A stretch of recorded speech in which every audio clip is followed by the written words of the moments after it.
Vítajte späť. Kúzlo Nech sa pozrie do zrkadla je jedno z mojich veľmi obľúbených. Je to také manipulačné kúzlo, ktorým môžete priamo zmanipulovať človeka k tomu, aby sa pozrel na svoje vlastné chyby, k tomu, aby sa pozrel do zrkadla. V živote máme strašne veľa ľudí, ktorí sú tvrdohlaví, ktorí sú namyslení, ktorí sú takí narciskovia.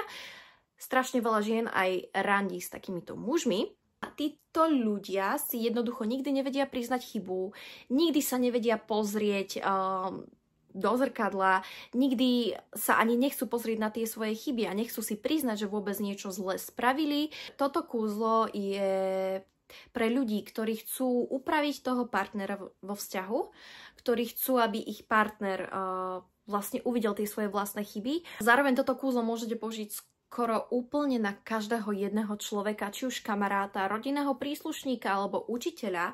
Ak niekto naozaj pochybil, spravil niečo zlé voči vám, zle sa zachoval alebo sa práve zle chová, toto kúzlo vám pomôže odhaliť tú pravdu, pomôže vám zmanipulovať daného človeka, aby videl svoje chyby, aby videl, čo vlastne robí, aby si uvedomil alebo uvedomila, že je kokot alebo kokotka s prepáčením. Také upozornenie, je to manipulácia človekom, je to manipulácia mysľou druhého človeka. Rozhodne musíte mať pred vykonaním tohto kúzla očistený priestor, očistené pomôcky, očistené svoje telo. Takisto musíte mať spravené aj ochranné kúzlo. Ochranné kúzlo pomocou vajíčka, ktoré som vám zdieľala, je úplne perfektné a stačí. Toto kúzlo je najlepšie vykonávať v sobotu, čo je deň Saturnu. Saturn je karmická planéta. Saturn má energiu spravodlivosti alebo stotožňuje sa s energiou spravodlivosti.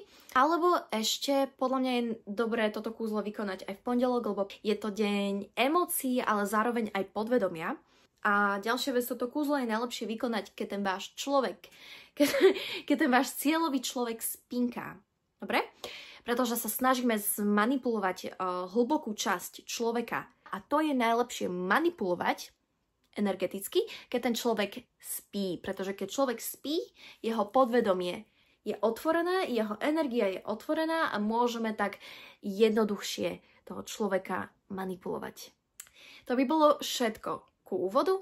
Teraz si poďme pozrieť ten postup a poďme sa pozrieť na to, že čo vlastne budete potrebovať. Vážení, pripravte si tanierik, ďalej fotku, vytlačenú fotku človeka, na ktorého budete čarovať a vzadu musí byť napísané jeho celé meno, dátum narodenia 3-krát. Ďalej takéto zrkadielko, alobal, soľ, úplne klasická soľ, káva a 3 druhy nejakého štiplavého korenia. Šalvia, biela sviečka. Môžete mať aj čajové sviečky, biele čajové sviečky, ale aspoň takých 5, 6, 7 čajových sviečok. Začnite s tým, že si fotku svojho človeka oživíte. Predstavte si toho človeka, predstavte si, ako znie jeho hlas. Možno, ak nosí nejaký parfum, tak ako to vonia, ako vyzerá každý jeden detail, jeho telo, jeho tvár. Predstavte si ho, že ho držíte v rukách. Položíte si tú fotku na tanierik, nasypete soľ. Soli, takisto ako šalví, nakážete, aby prečistila jeho myseľ, aby odstránila jeho hmlu v jeho mysli, v